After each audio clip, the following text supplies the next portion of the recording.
You did retire for a while, or you didn't? I never retired. You never retired. That's why my skin and my body don't look like I retired. You mentioned something about retirement, so I didn't really get it if you did. No, not at all. There was a couple times in my career, had I got the win, I would have been done. The 2017 Arnold Classic, had I won it over Ashkenani, I would have been done. I would have had an Arnold Classic title, and I had an Olympia title, and I would have been fine. Last year, had I won the Masters Olympia, I would be sitting here as a retired pro.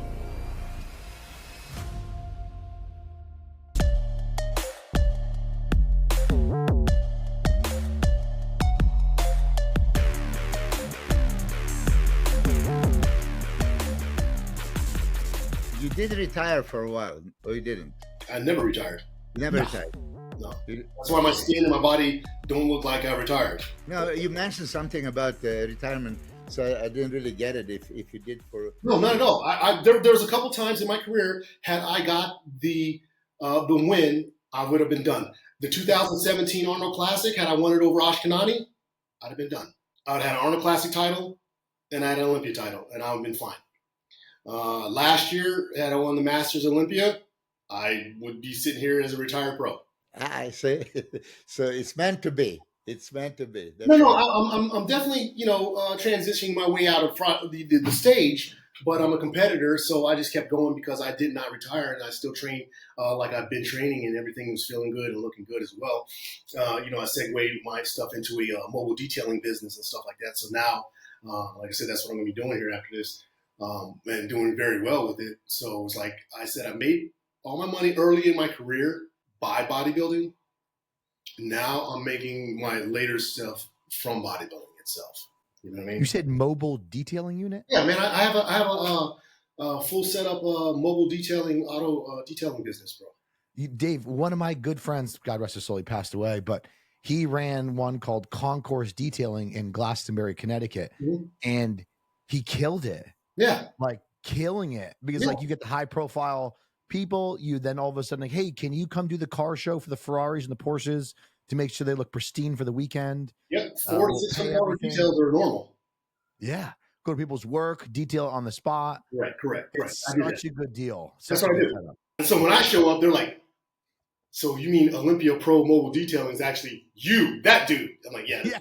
They're like, "That shit." Like, we're expecting some fat white dude to roll up with his pressure sprayer. I show up all jacked. That's what I actually used for my cardio this year. Yeah, but David, you were middleweight. That means you were under 176, right? And then you turned pro and went straight to like 2004. I was 164 at the USA's in 2002. And then later that year at the Nationals in Dallas, I was 167 and a quarter weigh in. So what were you at your pro debut, like 2004? Like Florida, San Francisco, all the shows? 187. Turned pro what year? 2002. 2002. I mean, turned pro, but your pro debut was 2004, right? No, yeah, because the first year, 2003, I didn't know how the system worked on how you entered a contest. No one told me, bro. I was like flying blind, and I was like, oh, I'm prepping to compete in this, and I didn't get a contract and stuff because I didn't know you were supposed to like request a contract. Yeah, that was my retirement year, 2003. Yeah. Actually, I'm glad you didn't compete. Well, what's funny is they really don't tell you any of that stuff. I know you gotta like know somebody or do your investigative research and things and stuff. I know they make it easier now and stuff, but back then they did not. No, I didn't even know you had to apply for the pro card. Evan told me. Same. I did not know that either. Evan's like, oh, you got to like contact the IFBB and then apply for your pro card saying what show you won and so forth. And I'm like, oh, okay. And he goes, then you also have to request a contract you want and you have to sign it by a certain date. And if you sign it and you don't go, you can be penalized. And I'm like, I didn't know any of that, man. I didn't have any pro friends. So I didn't know any of that kind of stuff and found out later on through the grapevine on how to do it. So they should have a packet when you win your pro card that's saying like exactly what to do. Yeah, right. Yeah. Here's the order of events. Get this, do this, do this. Yeah. It should be automatic. It should be automatic. They would just send your application in the mail and make it easy. But assuming that you train only 4 days a week, you were just a heavy duty guy? Yeah, I was doing a lot of the heavy duty stuff, not a lot of isolation things, a little more power building. Basis was using, some type of bench press in there, which was not flat, mainly incline, heavy reps between 8 and 10 or so. For wheels at the time, we were doing heavy leg presses and 20 rep squats. Back was a lot of bent over rows, T-bar rows, stuff like that. Did you train one body part per week? When I was training by myself, again, that's how I knew how to train, was like one main movement and a couple supplementary movements themselves. I was doing the bro splits. Back in the day, that's all there was. The back and buys, chest and tries stuff, yeah. And people grew just fine.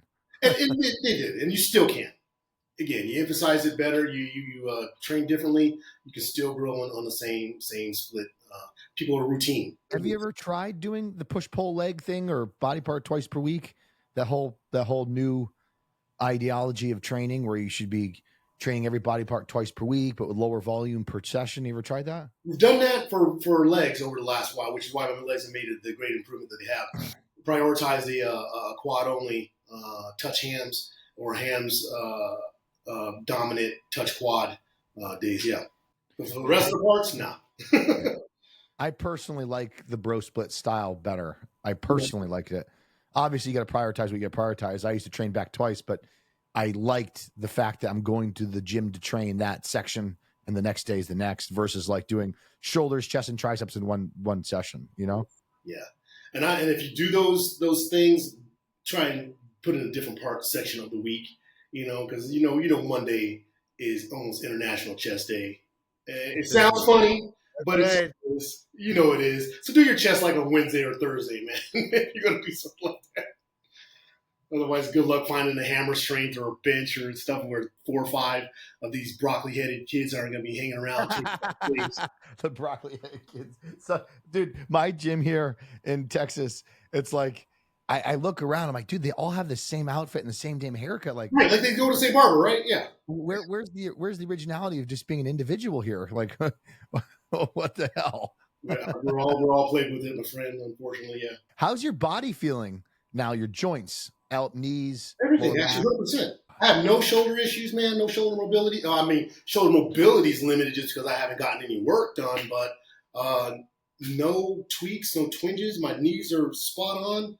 Low back is good. I got old military low back injury as it was, a little spondylosis of the L4 and 5 that'll never heal and give me occasional sciatic pain down my right side. But I'm not stopping doing what I do, so that I'll just deal with on a So why would you then retire if you win Masters next year? Yeah, why would you retire if you're fresh? There's no pain. I wouldn't. I probably wouldn't, bro. I'm not. Yeah. I'm stubborn like that. I'll probably just be like, maybe 1 more year. Yeah, because you look like you love what you do. I do, man. I love what I do. I love training my people, and I love prepping at the same time that they're getting ready for stuff too. And that's cool because they can see the extreme change that their coach is making. Versus them. They're not trying to step on stage as well, but they're just my whole campaign for my personal training is look good naked. That you can help anybody do. Look good naked. Walk by a mirror and be like,